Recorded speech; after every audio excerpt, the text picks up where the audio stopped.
Well, hello, my young nephews. It is I, Kevin.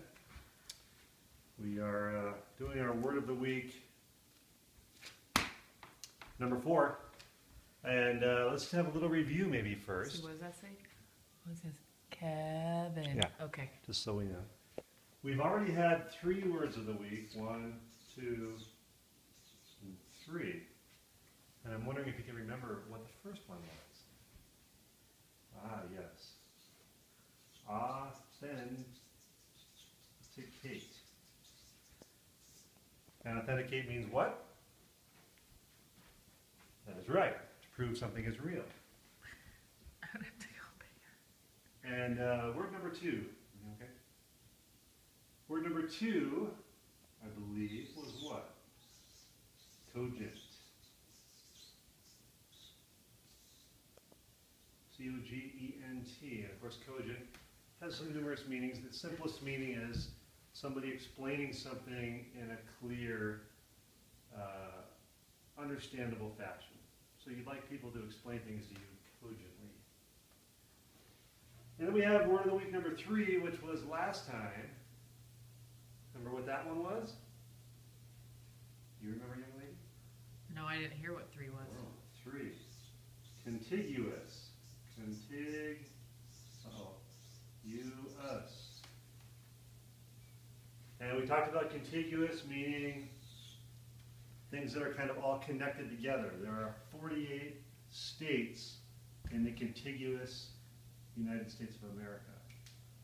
We talked about how the numbers 1, 2, 3, 4, 5, 6, 7 is a contiguous set of numbers because they're all next to each other. 1 is next to 2 is next to 3. 2, 4, 6, 8, we would not call a contiguous set of numbers because there's spaces between them. So contiguous, all connected.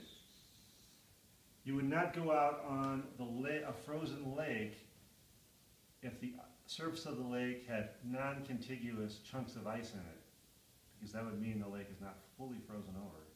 It would not be safe to go out there. Only if the lake is frozen over in a contiguous fashion would you want to go onto the lake. Okay, so now, this is number 4, and I think the last word of the week for a while that we're probably going to do. I think we had talked about doing 4 of these.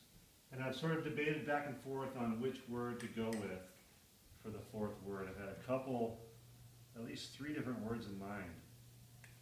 But I settled on one called hypocrite. And you might already know what this word means. And if you do, then you got a freebie. It's kind of pronounced like hippo. You seen a hippo? Is that a hippo? Sorry, I don't mean to laugh. Sure. Kind of like hippo plus crit. Like critter.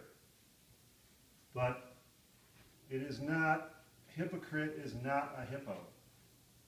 And I'm going to put this equal sign here with a slash through it to indicate that hypocrite is different than a hippopotamus. Just so you know. So hypocrite, what does it mean? What does hypocrite mean? Keep in mind this little symbol here with an equals and a slash mark through it. This is the not equals symbol. So hypocrite basically means a person who's a hypocrite is somebody who says something about themselves, and usually it's something about their character or their goodness or their morality. They might say, I've never stolen anything from anybody. And yet, when nobody's looking, they steal something. That is what a hypocrite is. Somebody who says one thing and does something else. So what they say is not equal to what they do or to what they does. So a hypocrite, I'm having a hard time saying it. What's another example of a hypocrite? A lot of times people that are in politics are called hypocrites because, for example, when somebody who's running for president they oftentimes say they're going to do this, that, or the other thing. They're going to get rid of poverty, they're going to give everybody a job, and they're going to buy everyone free ice cream.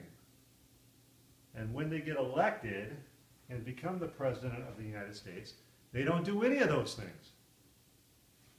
It would be safe to then call them a hypocrite. If you say that I always obey my parents, and yet you don't obey your parents all the time, you would be guilty of being a hypocrite. It's always best to say nothing at all if you can't say something that is actually true about yourself.